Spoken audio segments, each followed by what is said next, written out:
मेरे पास 20-25 बच्चे ने जो है कहा था कि जो है पेपर नहीं हो पाया था, तो वो प्रॉब्लम रिजॉल्व नहीं हो पाया था, तो इसीलिए जो है क्योंकि आगे चल के किसी को दिक्कत ना हो, इसीलिए जो है पुराना टेस्ट को ही, इस संडे कोई टेस्ट नहीं था तो फिर जो है लास्ट में जो है इस पुराने टेस्ट को ही रख दिया गया। सर कल तो टेस्ट ओपन करने में बहुत ही प्रॉब्लम हुई है। हाँ यस सर। ओके। अब आगे से सबकी प्रॉब्लम को नोट डाउन किया गया है और आपको 1-2 दिन के अंदर वैसे तो सबका रिजॉल्व कर दिया गया है, डेट ऑफ बर्थ जिनका जिनका जो भी था, सर लेकिन मेन फिर प्रॉब्लम ना डेट ऑफ बर्थ की आती है बीच में बस एक। हाँ वो सेफ्टी के लिए दिया गया है। एक्चुअली कई सारे लोग जो हैं मिसयूज कर रहे थे। चलिए अभी रिकॉर्डिंग चालू है। अब हम बात करते हैं, आज जो हम बात करेंगे वो सॉलिड है। सॉलिड की इंपॉर्टेंस क्या है कि इससे एक क्वेश्चन जो है नीट में हमेशा डेफिनेटली पूछा जाएगा। दूसरा, इसके जो ना फिक्स गिने चुने जो है टॉपिक है जहां से क्वेश्चन आपको देखने के लिए एग्जाम में मिलेगा। ऐसा नहीं है कि आपको हर एक टॉपिक से, और मैं वो भी बता दूंगा किस किस टाइप का कहाँ पे कैसा पूछा जाता है, वो सारी चीजें जो है हम बात करेंगे। ओके, तो शुरू करते हैं। जो है आज का यूनिट जो है सॉलिड है। आज हम बेसिकली बात करेंगे क्या सॉलिड होता है, इसके कितने टाइप होते हैं, ये सारी चीजें जो हम लोग बात करेंगे। ओके, खैर सबसे पहले मैं आपको एक छोटा सा वर्ड समझाता हूं, मैटर। आप लोग सभी इससे जो है वाकिफ होंगे। हम उसको कहते हैं जिसका जिसके पास क्या डेफिनेट शेप हो एंड डेफिनेट वॉल्यूम हो, दो substance which have definite shape and definite volume, it is known as matter. उसको हम लोग क्या कहते हैं, मैटर कहते हैं। Just one minute.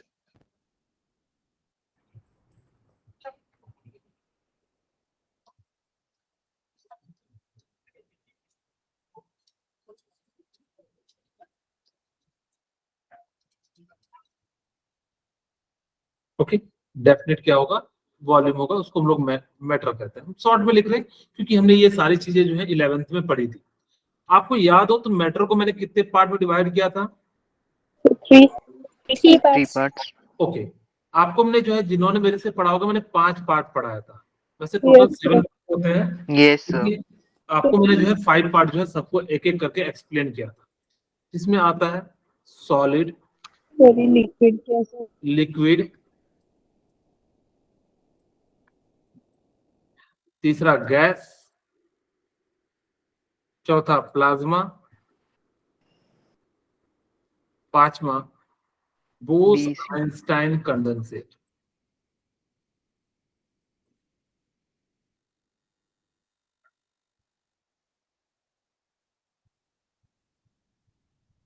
ठीक है,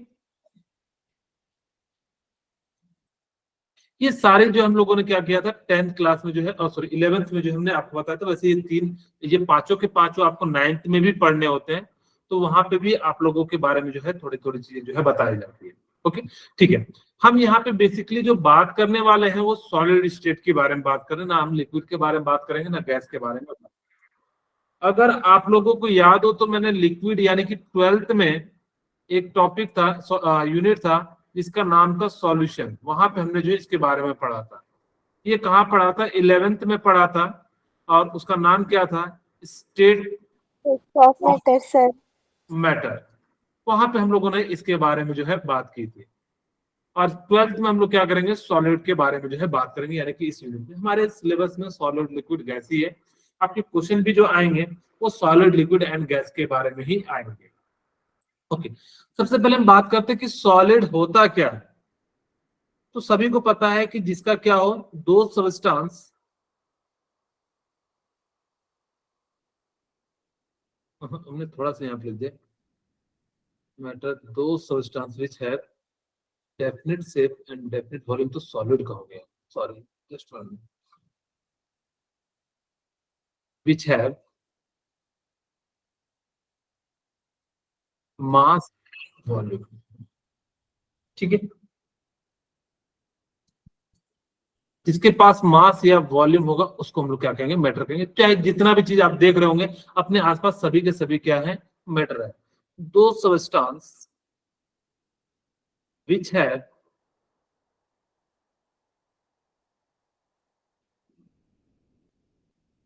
definite shape and definite volume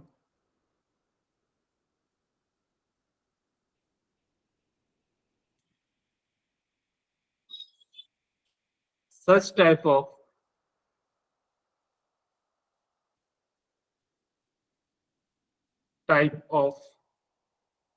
matter is known as solid. या substance is known as solid. ठीक है, उसको हम लोग क्या कहेंगे? सॉलिड कहेंगे. अब बहुत सारे एग्जांपल है, जितने भी आप आसपास देख रहे होंगे मैक्सिमम क्या होंगे? सॉलिड होंगे. क्या क्या है? जैसे एक एग्जांपल दे देता हूं आपके सामने. जो पेन होगा, कॉपी होगा, बुक होगा, आपके हाथ में मोबाइल होगा,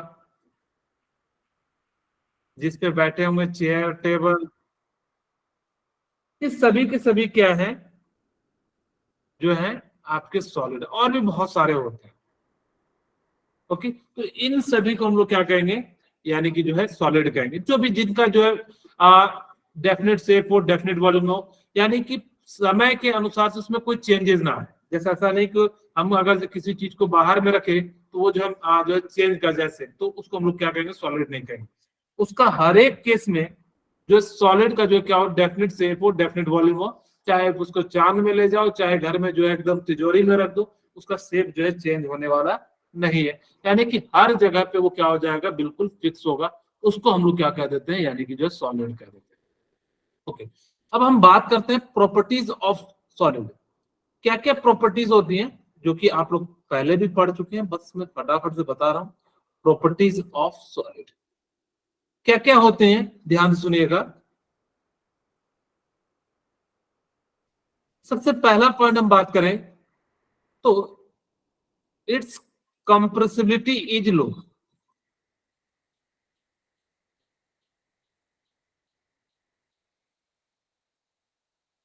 इसका मतलब है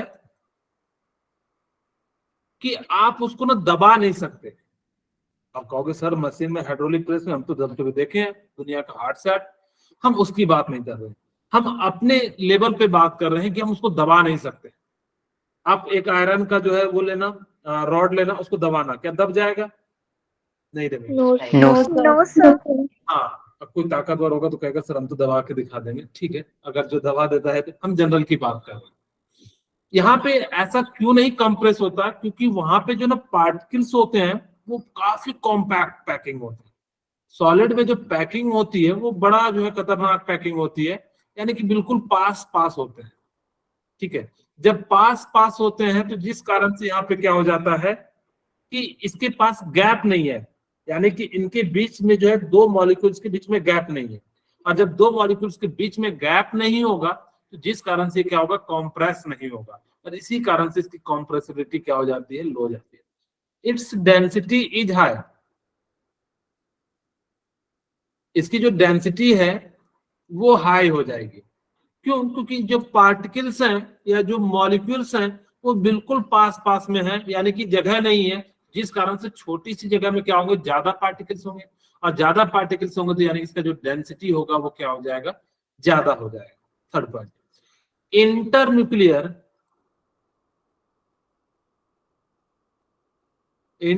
डिस्टेंस.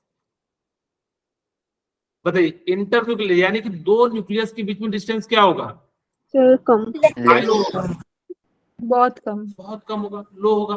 क्यों? क्योंकि दोनों पार्टिकल्स बिल्कुल पास पास में. और जब दोनों पार्टिकल पास पास में तो उनके बीच में क्या रहेगा? गैप नहीं रहेगा. और जिस कारण से उनके बीच में क्या हो जाएगा? यानी कि जो है डिस्टेंस काफी कम हो जाएगा. फोर्थ पॉइंट देख लेते हैं, फोर्स ऑफ अट्रैक्शन या इंटरन्यूक्लियर फोर्स ऑफ अट्रैक्शन. बताइए क्या होगा? Very high. Hi. Very high. Internuclear force of attraction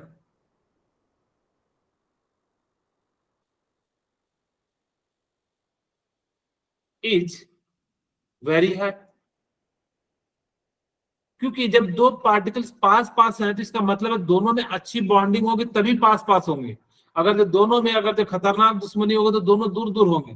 दोनों में दोस्ती अच्छी होगी तो हम लोग क्या रह सकते हैं? यानी कि पास पास रह सकते हैं. यहाँ पे भी क्या होता है? दोनों के बीच जो फोर्स ऑफ अट्रैक्शन लगता है वो काफी ज्यादा अच्छा लगता है, जिस कारण से क्या होता है? दोनों जो है पास पास रह जाते हैं. ओके, इसका बताइए मेल्टिंग पॉइंट क्या होगा? High. Hi. It's melting point and boiling point is high. आप समझ जाओगे ना एमपीबीपी। Yes, sir. हाँ, ये नहीं समझना जो है बी से जो है आप लोग कह दो कि बीपीएम नाप रहे हैं, ब्लड प्रेशर। एमपी का मतलब मध्य प्रदेश, मध्य प्रदेश में बीपी नापने जाएंगे, तो ऐसा मत सोचिएगा। ये मेल्टिंग पॉइंट और बॉइलिंग पॉइंट। ओके ओके, अब इसकी मुझे बताइए, इट्स एनर्जी इज क्या होगा? So high. It's High. Energy is low low. इसकी जो एनर्जी होगी लो होगी। क्यों? आपको मैंने बताया था कि जो भी स्टेबल होंगे उनकी जो एनर्जी होगी वो कम होगी। जैसे आपको मैंने अगर जिस समय मैंने सॉलिड स्टेट बताया था वहां पे मैंने एक एग्जांपल बताया था कि जिनके पास देखिएगा कि जो नए पैसे कमाए होते हैं या जो नए अभी सक्सेस होते हैं, देखो कितना गुमान करते हैं। लेकिन जितना जिसके पास बहुत सारे हैं, और वैसे भी देखना एक सरकारी नौकरी वाला, एक प्राइवेट नौकरी वाला, सरकारी नौकरी वाला जो है थोड़ा सा ज्यादा हाई फाई रहता है। खैर वहां पे अलग कंडीशन आ जाती है क्योंकि वो जो है अलग है। तो इतना सा बात याद रखना कि जिनके पास स्टेबल कंपाउंड होगा ना वो बहुत ही शांत चित्त रहेगा, और जो अनस्टेबल होगा ना तो वो देखना कभी भी इधर से उधर फान चिना करने लगेगा। देखना जैसे छोटे बच्चे होते हैं वो काफी अनस्टेबल होते हैं, तो इधर छान फान जो है करते रहते हैं, जिस कारण से वो क्या हो जाती है, उनकी अनस्टेबिलिटी बढ़ती है, इसलिए उनके साथ एक को रखना पड़ता है। लेकिन बड़े बच्चों के साथ नहीं रखते हैं। क्यों? क्योंकि वो स्टेबल होते हैं, तो वो जो है आराम से वो जो है उतनी बदमाशियां भी नहीं करते। ओके, इट्स एनर्जी इज लो। कई बच्चे सोच रहे हैं सर हम तो अभी भी बदमाशी करते हैं। खैर वो अलग बात है आप लोगों को, ठीक है। ओके, इट्स एनर्जी इज लो। उसके बाद मुझे बताइए इट्स काइनेटिक एनर्जी क्या होगी? So low. Low it's kinetic energy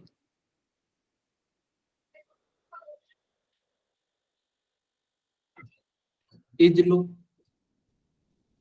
और रेट ऑफ फ्यूजन क्या होगा, हाई या लो? So high. High. High. अब सॉलिड को कभी यूज करते हो किसी चीज में मिलाने के लिए? क्या करते हैं? गैस का यूज करते हैं ना। Yes, sir. कि कभी आप लोग सॉलिड को ही, अगर से मान लो किसी को परफ्यूम लगाना हो, क्या किसका लगाता है? गैस वाला लगाता है या सॉलिड वाला? Gas Yes. वाला लगाता है। पता लगता है कि सर हम तो सॉलिड वाला लगाते हैं, मेरा जो 4-4 5-5 महीने चलता है। खैर सॉलिड वाला तो परफ्यूम आता नहीं है, लेकिन कई बार जो है हम लोग क्या कर सकते हैं, छोटे मोटे चीज का जो यूज कर सकते हैं जिसमें फ्रेग्रेंस हो। खैर हम लोग जब भी जितना अच्छा होगा, गैस जो होता है वो ज्यादा रेट ऑफ फ्यूजन करता है, यानी कि दूर दूर तक क्या होगा, वो जो है पार्टिकल्स जो है आपके चले जाएंगे। ठीक है, तो ये सारी प्रॉपर्टीज जो होती हैं वो किसकी होती है, यानी कि सॉलिड की होती है।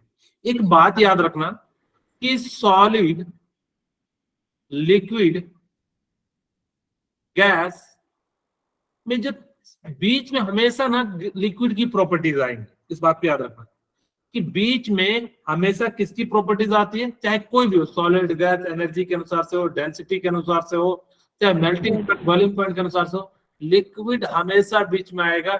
सॉलिड और गैस क्या हो सकते हैं, इंटरचेंज हो सकते हैं, यानी कि आपस में जो है क्या हो सकते हैं, इधर का उधर चले जा सकते हैं। ये सारी प्रॉपर्टीज जो थी हमारी क्या थी, सॉलिड की थी। ओके, क्या क्या प्रॉपर्टीज है देख लीजिए एक बार। यहाँ पे they have definite mass, volume and shape. इसका जो मास होता है वो क्या हो जाता है, बिल्कुल फिक्स होता है। वॉल्यूम भी फिक्स होता है, शेप भी क्या हो जाता है, फिक्स हो जाता है। डेफिनेट शेप कह दो या डेफिनेट मास। अगर से definite volume and definite shape कह रहे हो तो डेफिनेट मास ऑटोमेटिक हो जाता है।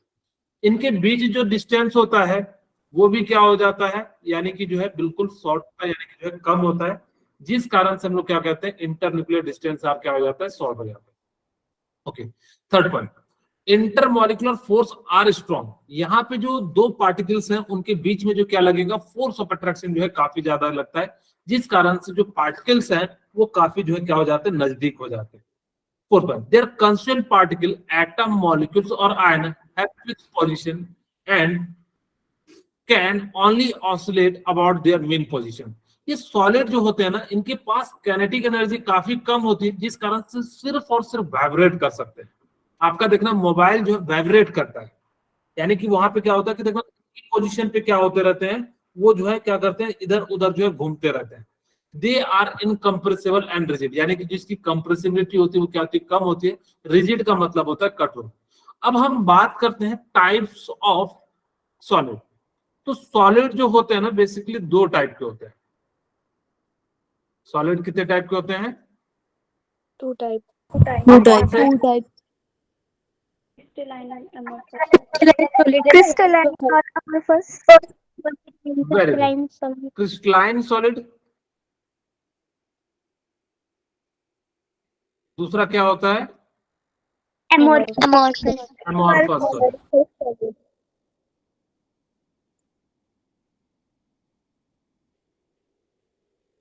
ओके, अब हम इसको जो है पॉइंट वाइज पॉइंट पढ़ लेते हैं ताकि कि जो है आपको ज्यादा क्लियरिटी है। पहले नहीं, ये काफी ज्यादा इंपॉर्टेंट हुआ करता था बोर्ड के पॉइंट ऑफ व्यू से, अब इसको हटा दिया गया है।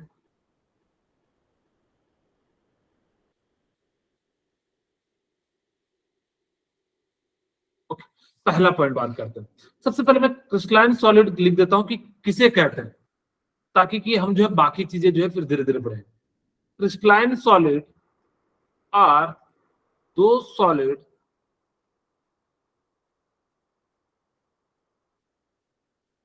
which have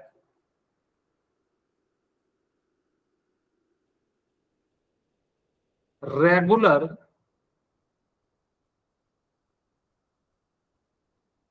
arrangement of constituent particle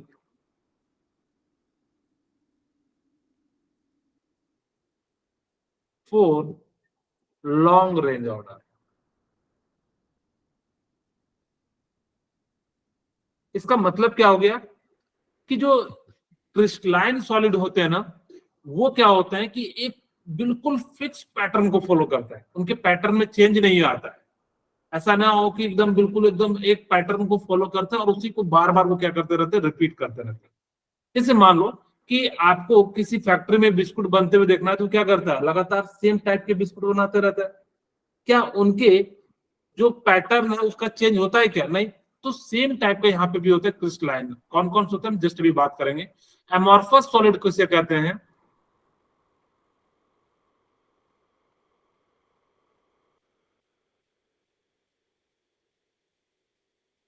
are दो solid which have not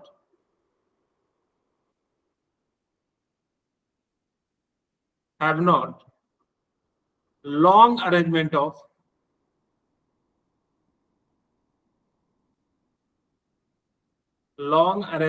of constituent particle।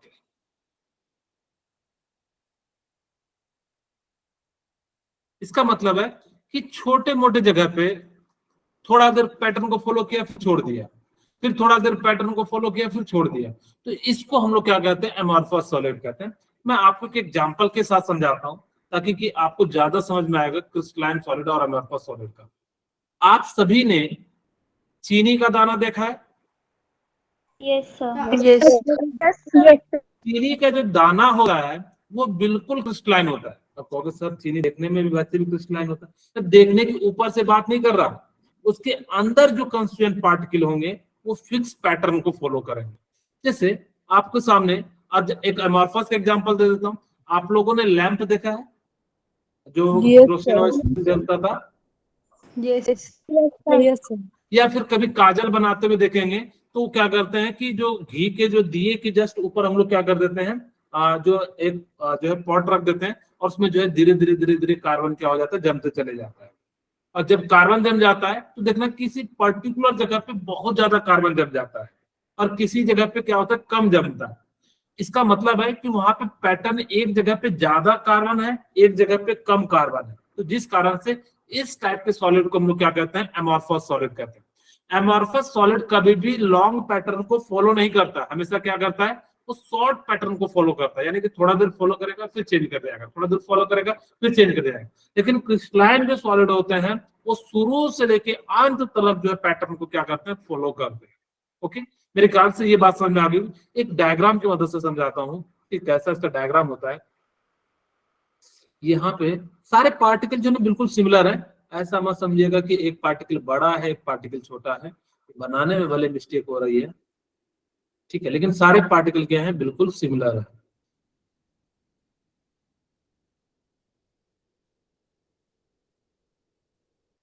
देखिए ये बिल्कुल फिक्स पैटर्न को फॉलो कर रहा है, यानी कि यहाँ पे थोड़ा सा गैप, फिर ये रेड कलर का बॉल या रेड कलर का मॉलिक्यूल्स, इस प्रकार से बिल्कुल फिक्स पैटर्न को फॉलो कर रहा है। अगर जब फिक्स पैटर्न को फॉलो करता है तो इसको हम लोग क्या कह देंगे, क्रिस्टलाइन सॉलिड कह देंगे।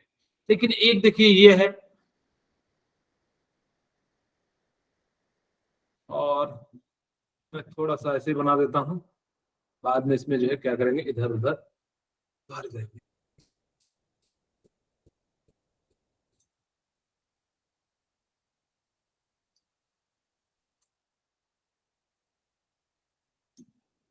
ओके, यहाँ पे देखिए कोई भी पार्टिकल्स ना अरेंज नहीं है। जब ये अरेंज नहीं होंगे तो इसको हम लोग क्या कह देंगे, एमॉर्फस सॉलिड कह देंगे। ओके, यहाँ पे बस इतनी सी बात, दो बातें याद रखना कि क्रिस्टलाइन में क्या होता है, लॉन्ग पैटर्न तक हम लोग क्या करते हैं, उसको फॉलो करते हैं, जबकि एमॉर्फस में क्या हो जाता है, बिल्कुल शॉर्ट रेंज तक हम लोग क्या करते हैं, इसको जो है फॉलो करते हैं। ओके, थर्ड पॉइंट हम लोग सेकंड पॉइंट पढ़ते हैं। सेकंड पॉइंट क्या है कि आपको, इसको हम लोग कहते हैं ट्रू सॉलिड कहते हैं। Crystalline solid are true solid, जबकि इसको हम लोग क्या कहते हैं, सूडो सूडो सॉलिड, या हम लोग इसको कहते हैं सुपर कूल्ड सॉलिड। ठीक है, अब ट्रू सॉलिड क्या होते हैं, जिसको आप कहीं भी रख दो उसका शेप और उसका जो वॉल्यूम है वो चेंज नहीं होगा। हमेशा याद रखना, ट्रू सॉलिड अगर आप कहीं भी रखोगे, ना तो उसका शेप चेंज होगा, ना ही उसका वॉल्यूम चेंज होगा। ऐसा नहीं है कि हम पत्थर को अगर उठा के कहीं भी रख देंगे उसका चेंज नहीं होगा। तो कहोगे सर सूडो सॉलिड क्या होता है? सूडो सॉलिड का मतलब होता है जिसके पास क्या हो, tendency to flow, they have tendency to flow. यानी कि ऐसे सॉलिड जो शुरू में लगते तो है सॉलिड, लेकिन कुछ समय के बाद क्या होता है, धीरे धीरे धीरे धीरे धीरे वो क्या होता है, यहाँ पे लिख दो आफ्टर सम टाइम, या आफ्टर लॉन्ग टाइम लिख देता हूं। तुरंत नहीं होता है। जैसे आप लोगों को एक एग्जांपल के साथ समझाता हूं, जहां पे आप लोगों ने आपकी आवाज नहीं आ रही है। हाँ सॉरी, मेरी आवाज नहीं जा रही है? सर आ रही है। ओके ठीक है। हम सूडो सॉलिड किसे कहते हैं? अब ऐसा नहीं कहना कि कोई कह दे कि सूडो सॉलिड, हाँ बोले मनीषा, कुछ पूछना है?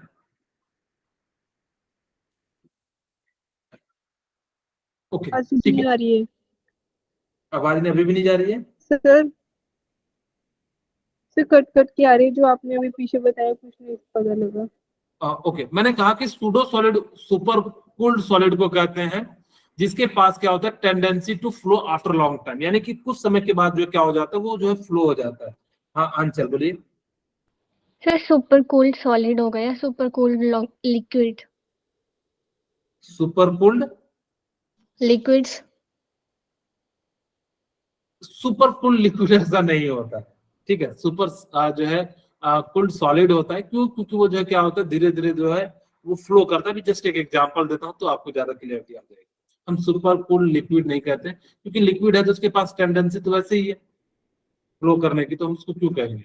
ओके, अब हमारे पास क्या हो गया कि सूडो सॉलिड, आप लोगों को अगर जब कभी भी अपने स्कूल का ग्लास देखोगे, जो खिड़कियां होती है, वो देखना नीचे की और थिकनेस में ना मोटाई जो है ना वो बढ़ जाती है। आ रही है। हाँ, तो जिस बाकी को मेरी बात सही जा रही है? मनीषा, ओके मनीषा, शायद आपके साथ नेटवर्क प्रॉब्लम होगा। ओके ठीक है, अब हमारे पास क्या हो जाएगा कि आप एक बार कट करके फिर से वापस से ज्वाइन कर लीजिए। ओके, जो सूडो सॉलिड होते हैं, यानी कि क्या होता है कि जिसका समय के बाद, यानी कि आफ्टर लॉन्ग टाइम के बाद, देखना जो आपके घरों की या फिर जो स्कूल की, जो खास करके पहले जो सरकारी स्कूल होते थे, उनके जो शीशे थे ना, नीचे की ओर थिकनेस बढ़ जाते थे।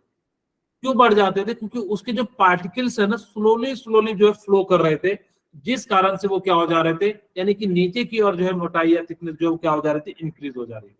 अब जैसे कई बार देखे होंगे कि जो ग्लास होता है, जो है बिल्कुल जो ग्लास का बना होता है, तो वहां पे क्या होता है कि उसकी जो थिकनेस है वो नीचे की ओर क्या हो जाती है, बढ़ जाती है, अगर आप घर में रखो। लेकिन आजकल का जमाना जो चेंज हो गया, फाइबर का आ गया है, फाइबर या जो हम लोग ऐसे चीज का रखते हैं जो जल्दी टूटे नहीं, जिस कारण से हम लोग क्या करते हैं, उनका यूज जो है अब उतना ज्यादा नहीं करते हैं।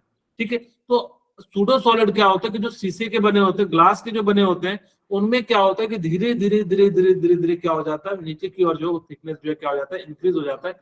इसी को जो हम लोग क्या कहते हैं, सूडो सॉलिड कहते हैं। ऐसा नहीं कहते ना झूठा सॉलिड, वो गलत बता रहा है इसलिए जो झूठा सॉलिड हो गया, कई बार ऐसे बच्चे बोल देते हैं, तो इसको ऐसा मत बोलिएगा। ओके, अब हम आगे बात करते हैं सूडो सॉलिड के बारे में। हमें पता लगे they have tendency to flow after long time, यानी कि लॉन्ग टाइम के बाद वो क्या हो जाएगा, फ्लो हो जाएगा। दूसरा, इसके पास जो होता है क्रिस्टलाइन सॉलिड सोर्स anisotropic properties. Crystalline solids सोर्स anisotropic properties.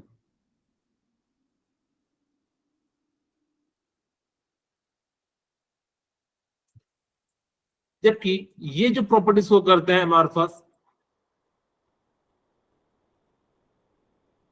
amorphous solid shows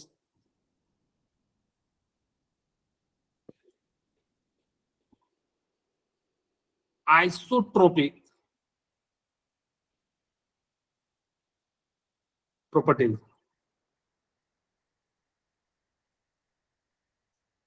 ठीक है, अब देखो यहाँ पे ध्यान से सुना, क्या होता है आइसोट्रोपिक प्रोसेस और क्या होता है एन आइसोट्रोपिक प्रोसेस। यहाँ पे देखिए, आइसो का मतलब क्या होता है, सेम सेम ट्रोपिक का मतलब होता है डिफरेंट डायरेक्शन में। इसका मतलब क्या हो जाता है, डिफरेंट डिफरेंट डायरेक्शन। डायरेक्शन में। ओके, अब इसका मतलब क्या हो गया, मैं यहाँ लिख भी देता हूं, एन आइसोट्रोपिक का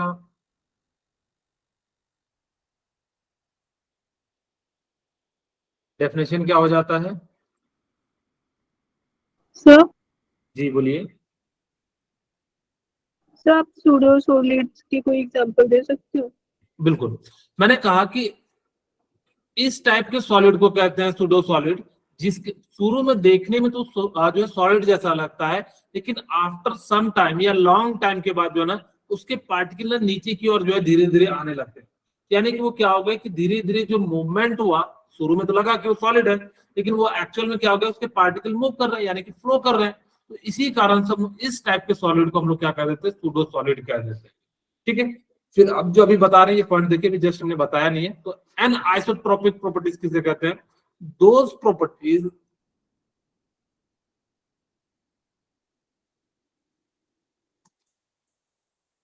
which have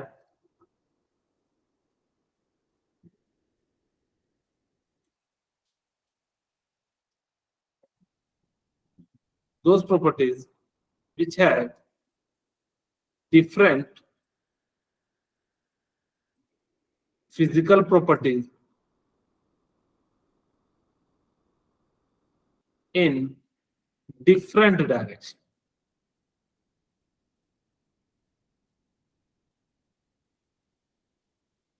इसका मतलब क्या हो गया कि डिफरेंट डायरेक्शन में इसकी जो फिजिकल प्रॉपर्टीज होगी डिफरेंट होगी।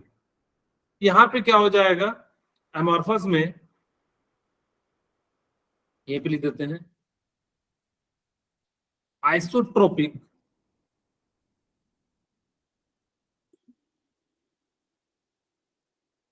those physical properties which are same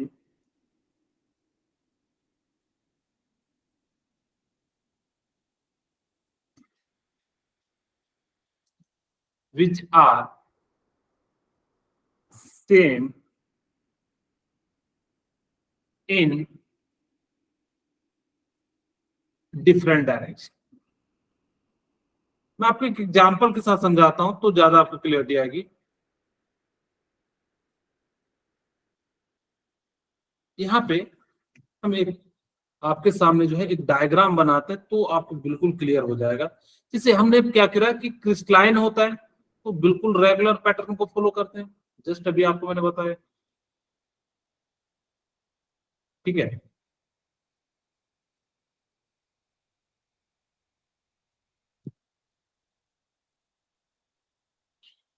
बिल्कुल सारे पार्टिकल बिल्कुल फिक्स पैटर्न है, यानी कि फिक्स डिस्टेंस है, साइज सेम है, सारी चीजें सेम है।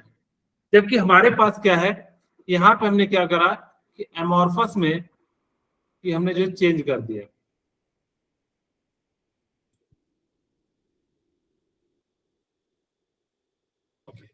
अब यहाँ पे हमने क्या कर दिया, यहाँ रख दिया, यहाँ रख दिया, यहाँ रख दिया।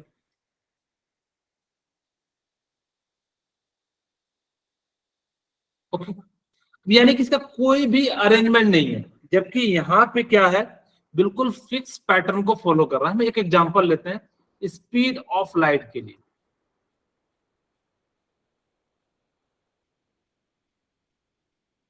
अगर आपने क्या करा कि लाइट को अगर इस डायरेक्शन से पास कराया, देखिए बिल्कुल एक अलग स्पीड मिलेगा। अब कोई जो है गैप में निकाल दिया तो स्पीड ज्यादा होगी, बोलिए होगी कि नहीं होगी? अगर आप कह रहे हो कि यानी कि अगर कोई कह रहा है कि मैं सर ऐसे डायरेक्शन में निकालूंगा, ग्रीन रेड ग्रीन, तो उसकी स्पीड अलग आएगी, स्पीड ऑफ लाइट। इसका किसी भी डायरेक्शन में जाओगे तो स्पीड ऑफ लाइट जो है वो क्या मिल रहा है, डिफरेंट मिल रहा है। जिस कारण से इसको हम लोग क्या कहते हैं, एन आइसोट्रोपिक प्रोसेस। एन का मतलब होता है यानी कि सेम नहीं होना, आइसो का मतलब होता है सेम, ट्रॉपिक का मतलब होता है डिफरेंट डायरेक्शन में। अगर जो डिफरेंट डिफरेंट डायरेक्शन में चल रहे हो तो यानी कि स्पीड ऑफ लाइट जो है अलग मिलेगा। अगर जो सीधे सीधे पास हो गया तो अलग मिलेगा, अगर जो रेड से होते हुए जाएगा तो अलग मिलेगा, ग्रीन से जाते हुए जाएगा तो अलग मिलेगा, ब्लू ग्रीन रेड से जाएगा तो अलग मिलेगा। तो जिस कारण से इसकी जो ये प्रॉपर्टीज कहलाती है वो क्या कहलाती है, एन आइसोट्रोपिक कहलाती है। आप उसी तरह से रिफ्रैक्टिव इंडेक्स भी ले सकते हो कि अलग अलग डायरेक्शन में अलग अलग आपको मिलेगा, ठीक है। यानी कि जो है अलग अलग डायरेक्शन में आपको क्या मिलेगा, अलग अलग जो है प्रॉपर्टीज मिलेंगी। इसी को हम लोग क्या कहते हैं, रिफ्रैक्टिव इंडेक्स, यानी कि जो यहाँ पे। जबकि यहाँ पे देखिए आप किसी भी डायरेक्शन में चलोगे तो यानी कि जो सभी जगह पे बिल्कुल सेम टाइप के जो है पार्टिकल्स मिलेंगे। वो अरेंजमेंट में भी हो सकता है गलत हो, लेकिन आप कैसे चलो, यानी कि ऐसे चलो तो एवरेज जो है ऐसे मिलेगा, ऐसे चलो तो यानी कि ऐसा ही मिलेगा। तो यानी कि किसी भी डायरेक्शन में चलते हैं तो यहाँ पे जो है क्या हो जाता है कि फिजिकल प्रॉपर्टीज जो है वो क्या हो जाएंगे, यानी कि सेम हो जाएंगे। भी दे देता हूं, physical properties are same in different direction.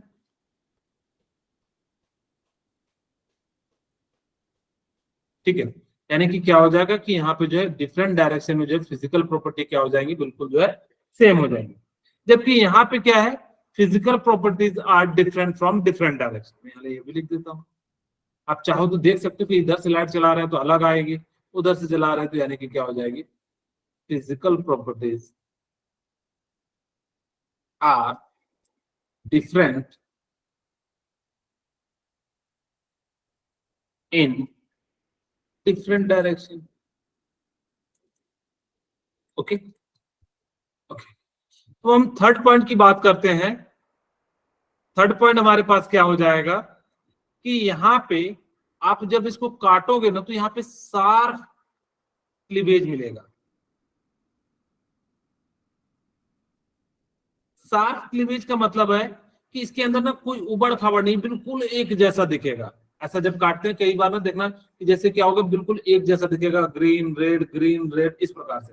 जबकि यहाँ पे काटोगे तो इरेगुलर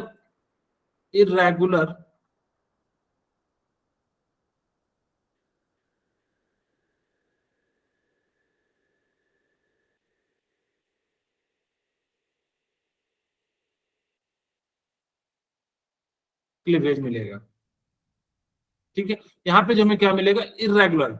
जैसे आपको एक एग्जांपल के साथ समझाता हूँ कि मान लो कि कहीं पे देखिएगा कि कोई एकदम बिल्कुल प्लेन सरफेस है तो वहां पे आपको रेगुलरिटी ज्यादा मिलेगी।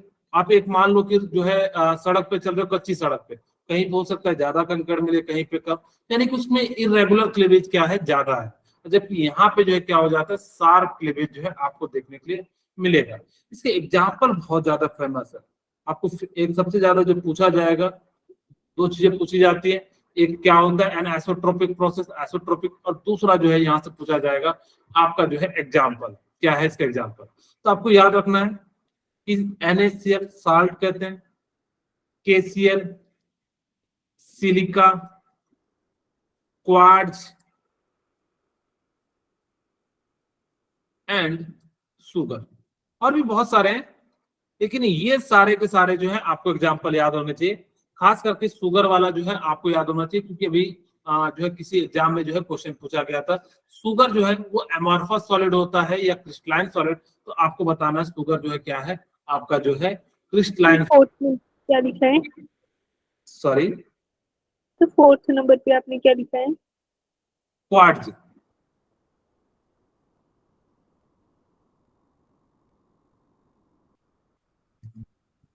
तो ये क्या होता है? सिलिकॉन का ही एक मॉलिक्यूल्स होता है, तो या कंपाउंड होता है, उसको हम लोग कहते हैं SiO2 को हम लोग सिलिकॉन जो है क्वार्ट्ज कह देते हैं। ठीक है, ओके। अब ये सारे जो है क्या है आपके जो है बेसिकली क्या है कि जो है क्रिस्टलाइन सॉलिड के हैं। इसके क्या क्या एग्जांपल होंगे? ग्लास, अभी जस्ट मैंने बताया ग्लास क्या है, सूडो सॉलिड है, यानी कि किस में आता है, एमॉर्फस में आता है। रबर, आप लोग जो पेंसिल से लिख के जो मिटाने के यूज करते हो, तुम लोग क्या कहते हैं, रबर। प्लास्टिक, हम लोग जो घरों में यूज करते हैं प्लास्टिक। जेल, पॉलीमर, ये सभी के सभी क्या है आपके जो है एग्जाम्पल है एमॉर्फस सॉलिड के। ठीक है, यानी कि इस प्रकार से हम लोग को क्या करना है, ये सारी प्रॉपर्टीज को ध्यान रखना है। पहले तो एग्जाम में आने के चांसेस भी थे, अब जो है कोई भी इसका जो है नहीं है। एक पॉइंट छोड़ दिया, सॉरी, शार्प मेल्टिंग पॉइंट वाला यहीं पे लिख देता हूं। ट्रू सॉलिड के जो होते हैं ना, सॉरी क्रिस्टलाइन के, it's have sharp melting point. Sharp melting point का मतलब क्या होता है कि एक फिक्स पॉइंट पे क्या हो जाएगा, मेल्ट कर जाएगा। जैसे कहते हैं ना प्योर वाटर होगा तो यानी कि वो क्या हो जाएगा, 0 डिग्री पे मेल्ट करने लगेगा। जबकि यहाँ पे क्या होता है कि इसका जो है एक रेंज होता है, इट हैव अ रेंज। ये जो होगा क्या करेगा, एक रेंज को फॉलो करेगा, जैसे 10 से 20, 20 से 30। तो इस टाइप को हम लोग क्या कर देते हैं, यानी कि इट हैव अ रेंज, यानी कि इसके पास क्या होगा, जो मेल्टिंग पॉइंट होगा और बॉइलिंग पॉइंट का जो होगा वो क्या हो जाएगा, जो है आपका जो है रेंज होगा, यानी कि 20 से 30 या 30 से जो 40, इस तरह से जो है रेंज होगा। जबकि शार्प मेल्टिंग पॉइंट का क्या हो जाता है, एक फिक्स पॉइंट पे आते ही क्या करने लगेगा, मेल्ट करने लगेगा। ये सारी प्रॉपर्टीज हैं, वो क्या कहते हैं, दे हैव डेफिनेट सेट, यानी कि जो है definite and regular arrangement of constituent particle को हम लोग क्या कहते हैं, क्रिस्टलाइन कहते हैं। उसके बाद यहाँ पे जो है रेगुलर अरेंजमेंट नहीं होता है, इरेगुलर अरेंजमेंट होता है, तो जिस कारण से उसको अमॉर्फस कह देते हैं। उसके बाद ये ट्रू सॉलिड होते हैं, जबकि क्या होते हैं, सुपर कूल्ड या जो है आपका सूडो सॉलिड्स होते हैं। इनके पास लॉन्ग रेंज ऑर्डर को अरेंजमेंट करने के लिए चांसेस होते हैं, जो कि हमने आपको बता दिए। They have short order in arrangement of particle, इसके पास क्या होता है, शॉर्ट अरेंजमेंट होता है। सबसे ज्यादा जो इंपॉर्टेंट पॉइंट है आपको ये याद रखना है, anisotropic and isotropic. Anisotropic का मतलब होता है जिनकी फिजिकल प्रॉपर्टी डिफरेंट डायरेक्शन में क्या हो, डिफरेंट हो, और इसकी क्या होती है, physical properties are same in all direction, यानी कि उसको हम लोग क्या कह देते हैं, आइसोट्रोपिक होते हैं। इसका शार्प मेल्टिंग पॉइंट होता है, जबकि इसका क्या होता है, रेंज होता है। यहाँ पे जब आप इसको काटोगे तो यहाँ पे क्लीन क्लीवेज मिलेगा, बिल्कुल शार्प क्लीवेज मिलता है, यानी कि ऐसा नहीं लगेगा कि जो है बिल्कुल जो है कटा रुपड़ा टाइप का, बिल्कुल नहीं, यानी कि जो है बिल्कुल आपको साफ मिलेगा। जबकि यहाँ पे क्या हो जाता है कि आपको जो इरेगुलर मिलेगा, कहीं ऊपर कभी नीचे, इस प्रकार से जो है आपको जो है यहाँ पे जो है देखने के लिए मिलेगा। जबकि यहाँ पे इसका क्या होता है, एक हीट ऑफ फ्यूजन होता है, जबकि यहाँ पे इसका फिक्स पैटर्न नहीं होता है हीट ऑफ फ्यूजन के लिए। ये सारी इसकी क्या है, क्रिस्टलाइन एंड अमॉर्फस सॉलिड होती है। पहले इसको सभी को याद रखने के लिए कहा जाता था, तो हम लोग याद रखेंगे गलत है क्रिस्टलाइन। इसका मतलब है यानी कि ज्योमेट्रिकल, यानी कि जो है अरेंजमेंट जो है फॉलो करता है लॉन्ग पैटर्न को। ए से एन आइसोट्रोपिक होता है, ठीक है, और एल से यानी कि क्या हो जाता है आपका ये लॉन्ग रेंज पैटर्न को फॉलो करता है, यानी कि जो है लंबे लंबे जो है रिंग का जो यानी कि जो है पैटर्न को फॉलो करता है। टी से यहाँ पे क्या होता है, इसका शार्प टेम्परेचर या शार्प मेल्टिंग पॉइंट होता है। ठीक है, तो इस प्रकार से आप क्या कर सकते हो, इन सभी को जो है आप गलत से याद रख सकते हो। मैं यहाँ नीचे लिख देता हूँ, यहाँ पे इसको याद रखने का जो तरीका है वो क्या है, गलत है। ठीक, बस छोटा सा बात है, इसको याद रख लीजिएगा। आपको ये सारे एग्जांपल जरूर याद रखने हैं कि किसका जो हम लोग कहाँ पे यूज करते हैं। ओके, अब हम बात करते हैं टाइप्स ऑफ क्रिस्टलाइन सॉलिड। तो आप लोगों को पता होगा टाइप्स ऑफ क्रिस्टलाइन सॉलिड कितने टाइप के होते हैं, 4 टाइप के होते हैं। आप लोगों के स्कूल में बता दिया गया होगा solid, no sir. No sir, नहीं स्कूल करा। में हो गया है उनको बता दिया गया होगा। ओके, ये कितने टाइप के होते हैं, 4 टाइप के। एक होता है मॉलिक्यूलर solid, सॉलिड, दूसरा होता है मेटेलिक Covalent सॉलिड। हाँ, वेरी गुड।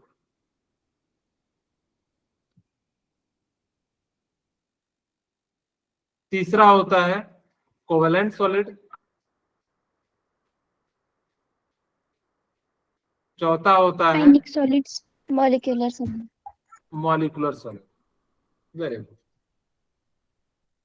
ये 4 टाइप के जो है क्रिस्टलाइन सॉलिड होते हैं। ठीक है, यानी कि बेसिकली हम लोगों को क्या करना है, इन 4 टाइप के क्रिस्टलाइन सॉलिड को जो है पढ़ना है। मैं अलग अलग प्रॉपर्टीज ना बना के मैं एक चार्ट में बना देता हूं, ताकि कि आपको जो है ज्यादा अच्छे से क्लियरिफाई हो जाए। ओके, रेडी है? चलिए, तो हम लोग यहाँ पे एक चार्ट बनाते हैं, और ये चार्ट के लिए जो है थोड़ा सा हम लोग जो है इस प्रकार से ले लेते हैं।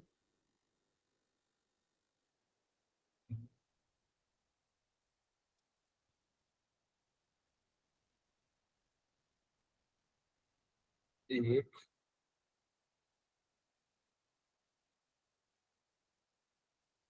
दो, 3 एंड 4। ठीक है,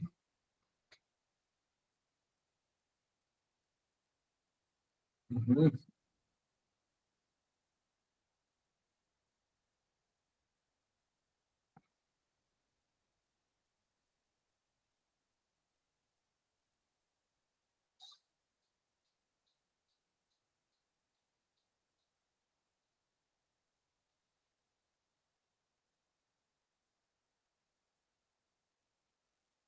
ओके, ठीक है। यहाँ पे लिखते हैं, आपको मैंने जो चारों टाइप बताए थे, क्या क्या बताए थे? Ionic ionic solid, Ionic solid, metallic very solid, good. Metallic solid, covalent solid, covalent solid, molecular solid, covalent solid and molecular solid.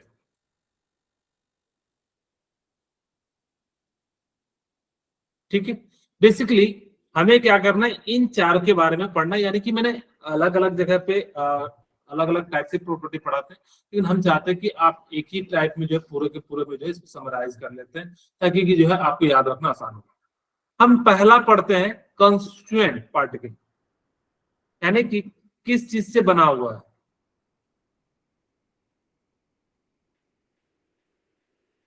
Constituents, ये जो बने होते हैं किसके बने होते हैं? Ions. हाँ, आयंस के बने होते हैं। आयंस में भी किसके बने होते हैं? कैटायन एंड एनायन के बने होते हैं। जो कैटायन होता है उस पर चार्ज कैसा होता है? तो पॉजिटिव पॉजिटिव चार्ज होता है, जबकि इस पे चार्ज कैसा होता है? negative, negative. ओके, जो यहाँ पे आयन, अगर जो कहीं मेटल नॉन मेटल भी लिखा रहे तो कोई घबराना नहीं। ठीक है, क्योंकि कई जगह पे आपको मेटल नॉन मेटल भी दिख जाएगा, क्योंकि आयनिक बॉन्ड का जो फॉर्मेशन होता है, एक मेटल होगा दूसरा नॉन मेटल होगा, तभी जाके क्या करते हैं, यानी कि आयनिक बॉन्ड का जो है फॉर्मेशन हो पाता है। ओके, ठीक है। दूसरा, जो मेटल्स जो बने होते हैं वो किसके बने होते हैं? मेटेलिक जो सॉलिड होते हैं वो किसके बने होते हैं? मेटल्स के बने होते हैं। यानी कि ये जो बने होंगे वो मेटल्स के बने होंगे, जैसे आयरन का मेटल होगा, कॉपर का होगा, जिंक का होगा, मैग्नीशियम का होगा, जो भी होगा, यानी कि इन सभी से जो है क्या होगा, यानी कि मेटल बनेंगे। जो कोवेलेंट जो कंस्टिट्यूएंट पार्टिकल होते हैं वो क्या होते हैं, नन मेटल होते हैं। जितने भी कोवेलेंट बॉन्ड बन रहे होंगे वो सभी के सभी क्या होंगे, यानी कि जो है क्या होंगे, नन मेटल से बने होंगे। जो मॉलिक्यूलर सॉलिड होंगे वो किससे बने होंगे, मॉलिक्यूल्स जो है वो क्या बने होंगे, यानी कि जो सॉलिड बने होंगे। जो आयनिक होते हैं वो एक मेटल एक नॉन मेटल से बने होते हैं। इसको कई जगह पे जो है इलेक्ट्रो पॉजिटिव और इसको इलेक्ट्रोनेगेटिव कहते हैं। यानी कि आयनिक सॉलिड जो होंगे इलेक्ट्रो पॉजिटिव एंड इलेक्ट्रोनेगेटिव से बने होंगे। इसका मतलब है मेटल एंड नॉन मेटल से बने होंगे, क्योंकि पॉजिटिव जो होते हैं मेटल होते हैं, नेगेटिव जो होते हैं वो क्या होते हैं, नॉन मेटल होते हैं। मेटेलिक साउंड जो होता है, यानी कि जो मेटेलिक सॉलिड जो होते हैं वो किसके बने होंगे, मेटल के बने होंगे। कोवेलेंट जो होते हैं वो किसके बने होते हैं, नॉन मेटल के बने होते हैं, जैसे कार्बन, ऑक्सीजन, ये सभी के सभी क्या हो जाते हैं, यानी कि जो है कोवेलेंट बॉन्ड बनते हैं। मॉलिक्यूल्स जो होते हैं वो किसके बने, मॉलिक्यूलर सॉलिड जो किससे बने होंगे, मॉलिक्यूल से जो है क्या होंगे, बने होंगे। हम दूसरा बात करते हैं फोर्स ऑफ अट्रैक्शन। हम बात करते हैं फोर्स ऑफ अट्रैक्शन।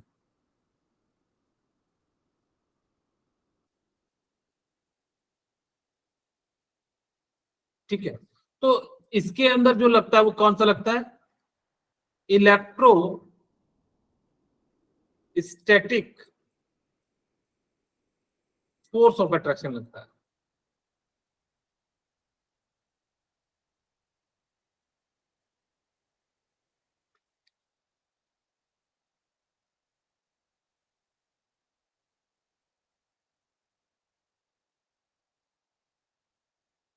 ओके, तो यहाँ पे जो फोर्स ऑफ अट्रैक्शन लगता है इलेक्ट्रोस्टैटिक्स लगता है, जबकि यहाँ पे जो लगता है वो कैसा लगता है, मेटेलिक लगता है।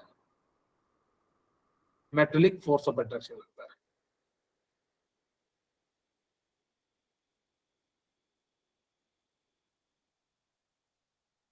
और जबकि यहाँ पे जो लगता है वो कैसा लगता है, कोवेलेंट बॉन्ड का जो है फोर्स लगता है। और यहाँ पे क्या लगता है, वंडरवाल फोर्स ऑफ अट्रैक्शन लगता है।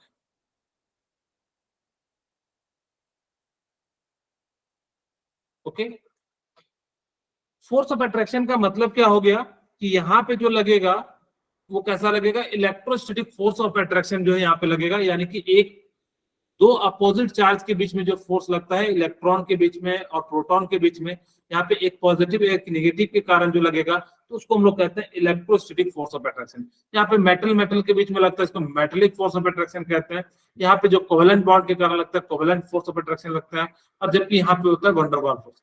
आपको याद रखना है कि जो सबसे वीकेस्ट फोर्स होता है वो क्या हो जाता है, वंडरवाल फोर्स होता है। सबसे जो कमजोर फोर्स होता है वो कौन सा होता है, वंडरवाल फोर्स होता है। अरविंद सर आपको कुछ बोलना है? ओके, ठीक है। यहां पे हमारे पास क्या है, तीसरा, melting point and boiling point. Melting point and boiling point. इसका जो मेल्टिंग पॉइंट बॉइलिंग पॉइंट होता है, इसका जो मेल्टिंग पॉइंट बॉइलिंग पॉइंट होता है वो हाई होता है, और इसका भी क्या हो जाता है, यानी कि हाई हो जाता है। और इसका क्या हो जाता है, वेरी हाई हो जाता है। इस बात को याद रखना, ठीक है, कि कोवेलेंट सॉलिड में जो melting point and boiling point होता है वो बहुत ज्यादा हाई हो जाता है। जिस कारण से हम लोग यहाँ पे क्या कहते हैं, इस बात को याद भी रखना, कई बार क्वेश्चन पूछा गया है। जनरली आपसे मैं क्वेश्चन पूछता हूँ, देखना कैसे आप लोग बच्चे जो है क्या गलत जवाब देते हैं, और यहाँ पे क्या हो जाता है, यानी कि लो हो जाता है। मैं आपसे क्वेश्चन पूछता हूँ, which one have highest melting point and boiling point, ionic solid, metallic solid, covalent solid and molecular solid? क्या होगा इसका आंसर? Covalent solid. क्या करते हैं ना, मेटेलिक सॉलिड को आंसर मार देते हैं, जबकि मेटेलिक सॉलिड इसका राइट आंसर नहीं है। इसका राइट आंसर जो है क्या है, यानी कि जो कोवेलेंट सॉलिड है। ठीक है, क्यों? क्योंकि यहाँ पे क्या होता है कि जो पार्टिकल्स हैं वो अच्छे से जो है बंधे होते हैं, जिस कारण से यहाँ पे जो क्या हो जाता है, इसका जो है जो मेल्टिंग पॉइंट बॉइलिंग पॉइंट है वो क्या हो जाता है, यानी कि जो है काफी ज्यादा हो जाता है। ओके, चलिए। अच्छा, यहाँ पे आपके सामने रिजिडिटी की बात करें, मेरे पास एग्जांपल के लिए थोड़ा सा जगह बचाना पड़ेगा।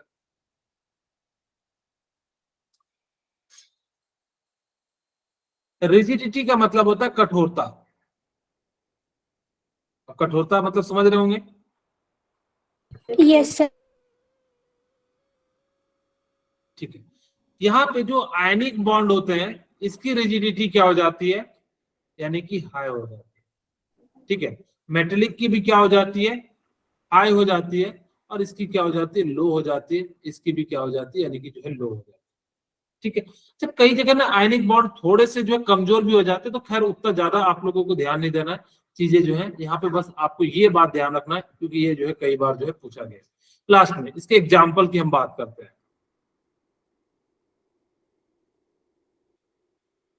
ओके, अब हम लोग जो बात करेंगे किसकी बात करेंगे, एग्जाम्पल की। आयनिक में आप लोगों को पता है NaCl, KCl, MgCl2, यानी कि एक मेटल दूसरा नॉन मेटल के बीच में जब भी बॉन्ड बनता है आयनिक बॉन्ड बनता है। जबकि मैंने आपको कोवेलेंट में बताया था कि इसके लिए जरूरी नहीं कि जो मेटल नॉन मेटल ही हो, आपको जहाँ पे इलेक्ट्रोनेगेटिविटी डिफरेंस जो मेन रीजन होता है आयनिक बॉन्ड का, जितना ज्यादा होगा वो उतना अच्छे से आयनिक बॉन्ड बनेगा। अब आप लोगों को मेटल का तो पता है, यानी कि आप लोग जो है किसका बनाओगे, गोल्ड का बनाओगे, किसका बनाओगे, सिल्वर का, आयरन का, कॉपर का, जिंक का, etc। इन सभी से जो है एक इलेक्ट्रिसिटी रह गया ना। चलो मैं नेक्स्ट पेज में एक पॉइंट रह गया इलेक्ट्रिसिटी, उसको कवर कर देते हैं, यहाँ पे लिख देते हैं। तो यहाँ पे जो होगा क्या होगा कि जैसे कोई भी कार्बन कार्बन के बीच में, सिलिकॉन सिलिकॉन के बीच में, यानी कि जब भी कोवेलेंट जहाँ पे बन रहा होगा तो वहां पे हमारे पास क्या हो जाएगा कि ये सारी जो है प्रॉपर्टीज जो है शो करेंगे। और वंडर वाल फोर्स कहाँ लगता है, H2O NH4+। ठीक है, H4 यानी कि मॉलिक्यूल्स के बीच में जब लगता है तो इस टाइप को हम लोग क्या कह देते हैं, यानी कि जो है आपका जो है मॉलिक्यूलर सॉलिड कह देते हैं। आपको ये जरूर ध्यान रखना है कि किसको मॉलिक्यूलर सॉलिड कहेंगे, किसको मेटेलिक कहेंगे, किसको आयनिक कहेंगे। जनरली बच्चों को मेटल में कभी भी दिक्कत नहीं आती, आयनिक में देखना कि एक मेटल होना चाहिए, एक नॉन मेटल होना चाहिए। दिक्कत कहाँ फंस जाती है, कोवेलेंट में भी जो फोर्स ऑफ अट्रैक्शन होता है वो भी कोवेलेंट होता है। यहाँ पे क्या होता है, hydrogen bond, dipole dipole dipole induce London force, ये सारे जो है यहाँ पे क्या होते हैं, वर्क करते हैं। तो यहाँ पे जो है आपको क्या हो जाता है, जब आप देखना कि मॉलिक्यूल्स दिए हुए हो तो आप समझ जाना कि मॉलिक्यूलर सॉलिड होगा, जबकि वो सिंपल दिया रहे तो आप समझ जाना कि क्या हो जाएगा, कोवेलेंट सॉलिड हो जाएगा। ओके, मैं एक पॉइंट लिख देता हूँ उसी के नीचे।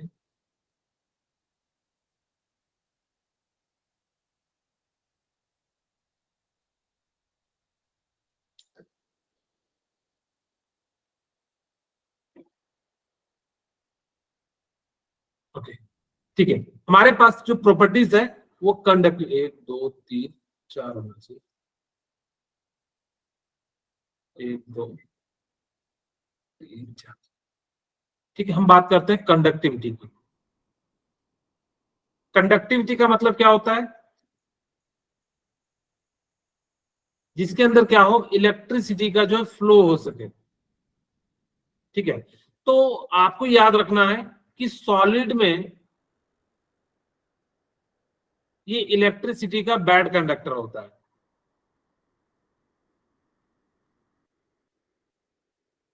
आयनिक जो सॉलिड है वो क्या है, बैड कंडक्टर है। लेकिन मोल्टन में क्या करता है, वो इलेक्ट्रिसिटी को कंडक्ट करता है। वो क्या करता है, इलेक्ट्रिसिटी को कंडक्ट करता है। जबकि सेकंड हमारे पास क्या है, मेटेलिक है। मेटेलिक की जो कंडक्टिविटी होती है वो क्या होती है, हाई होती है।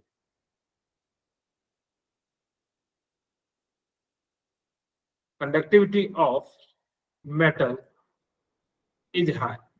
बस आपको ये ध्यान रखना है कि ये जो है ना सॉलिड में जो है ना इलेक्ट्रिसिटी कंडक्ट नहीं करता, लेकिन जैसे मोल्टन का मतलब होता है लिक्विड स्टेट में। आप किसी चीज को, जैसे आयरन सॉलिड में उसको आपने हीट दिया, उसको आपने क्या कर दिया, लिक्विड में कर दिया। तो लिक्विड में करने से क्या हो जाता है ना, आयन के फॉर्म में आ जाता है। और आपको पता है कि इलेक्ट्रिसिटी फ्लो करने के लिए आपके पास दो कंडीशन होना चाहिए, या तो वो क्या करे, आयन हो, या उसके पास चार्ज हो, सॉरी, या तो आयन हो या उसके पास क्या हो, फ्लो ऑफ इलेक्ट्रॉन हो। तो जिस कारण से हमारे पास ये क्या हो जाना चाहिए, ये हो जाना चाहिए।